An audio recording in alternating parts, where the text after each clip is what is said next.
our heritage. But over the years, there have been very little investment or movement towards preserving the museums. If you are favored with this appointment, what are you going to do about the museums? Thank you, Honorable Speaker.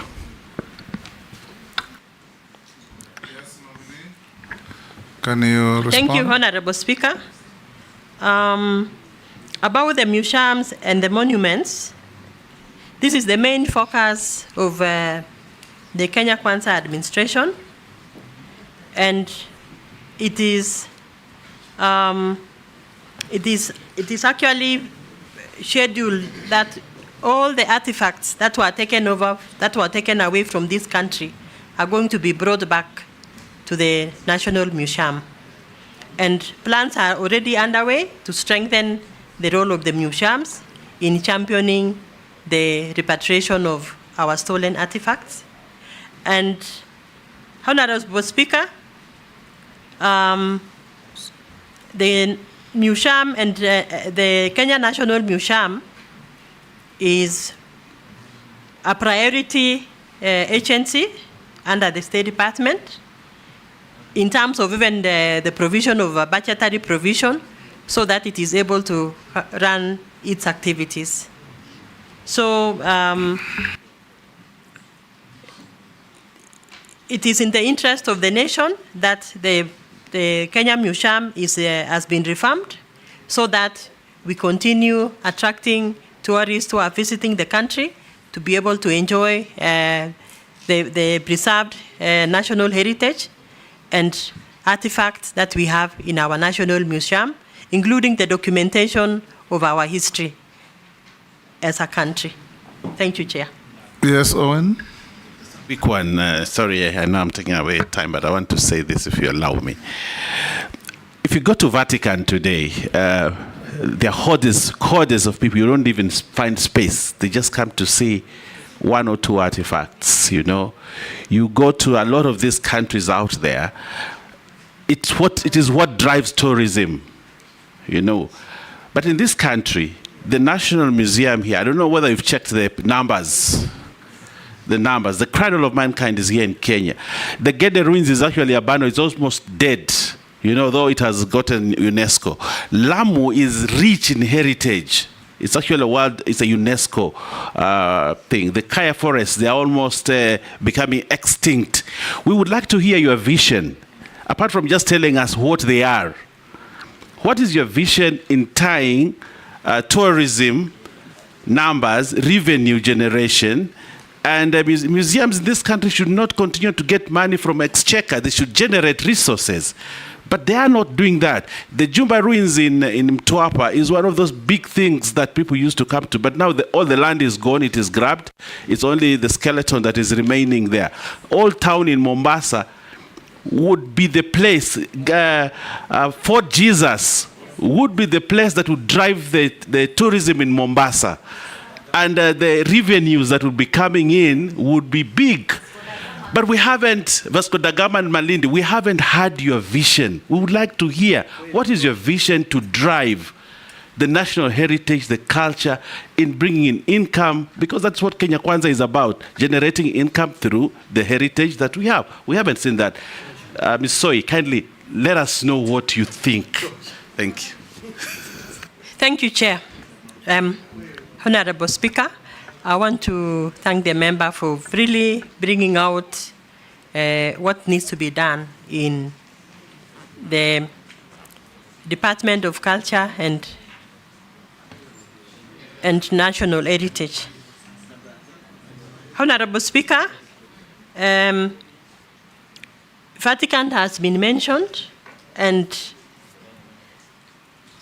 issues of perception and marketing is a very big issue in our country in terms of selling our country. Branding the country is a very big issue, and I would want to say, Honorable Speaker, I think we need to do more. I want to share this very exciting news that this country has received an opportunity an international opportunity for our president to profile the country in terms of our culture and our national heritage in a national annual event in Germany. And this is an opportunity to brand ourselves. This is an opportunity to sell our country, to expose what we have in terms of our rich heritage, our food, our language, and our artifacts, and everything that relates to our culture. Honorable Chair, I believe this will be a launching pad for this administration so that we can have a replica of the same with other countries, so that we can market our country and market our people and the rich heritage that we have as a country. So, Honorable Speaker, I just want to mention something also about the communities. Before we go outside to market ourselves, we also need to sensitize our communities so that every community can have a cultural center. They can bring their artifacts and all issues related to their heritage, the rich language, and also can be documented so that in the future when our parents and our great-grandparents are not there to explain the rich heritage and the culture that we had, it can be accessed in a digital platform. Honorable Speaker, when you visit other countries, you find areas of cultural sites have been developed in a way that the sites are preserved and we reduce unregulated visits so that the environment where our sites are can be preserved for future, and also so that we can continuously commercialize our heritage for ourselves and for posterity, Honorable Speaker. Thank you, nominee. I think, members, I want to bring this to an end. I'll just ask you one last question on behalf of this committee. If you find favor, and I already asked you this, we have had ministries in charge of this docket since independence.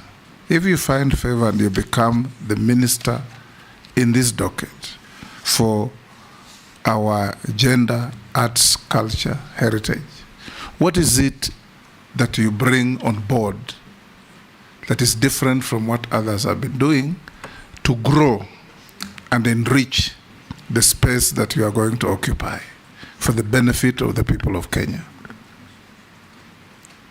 Thank you, Honorable Speaker. In 2 minutes. As I come to this space, Honorable Chair, I carry with me a wealth of experience in issues of gender, in issues of cross-cultural exposure, and appreciating the national diversity of our country. Honorable Chair, if allowed to be in this space, I will do my best to ensure that there is transparency and accountability in the management of the Kenya Copyright Board, which is the lifeline for our performing artists. I will do my best, Honorable Chair, as I come with the principles as I come with the values and principles that guides a career civil servant. I will ensure that there is fair competition and in the appointment and promotion of staff working in these environments. Thank you, nominee. I'll ask you 3 last mundane questions. Have you ever been adversely mentioned in an integrity-related report or investigations? No, Honorable Speaker. Do you hold any leadership position in any political party? No, Honorable Speaker. What is your net worth? Thank you, Honorable Speaker. My net worth is about 70 million Kenya shillings, ranging from assets, homes, pieces of land, a few cows, and some orchard, avocado orchard, and a few shares and securities. Thank you, Honorable Chair. Thank you. Lastly, on page 3 of your documents, you say you went to the Nairobi University. I want to remind you that I'm an alumni of the University of Nairobi, and I hope that's where you went. Thank you, Honorable Chair. I actually went to the University Of? Nairobi. Yes, we have no Nairobi University in this country. It is just the university. The University of Nairobi. Yeah. Thank you, Honorable Thank Speaker. you, Stella. We have had a good interactive engagement. We'll ask the Sergeant. We have looked at your documents and what we have in our possession, they correspond. And there were only 4 memoranda sent on you, and you responded to all of them. So we now release you to go back to your other duties and have a good evening. Thank you, Honorable Speaker. Yes. I appreciate the opportunity, Yes. and I look forward to successful vetting. Thank you, Honorable Speaker. And escort the distinguished lady out of the chamber.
Honorable members, order, Shuria, take your seats. Owen, take your seat. My temporary whip, take your seat.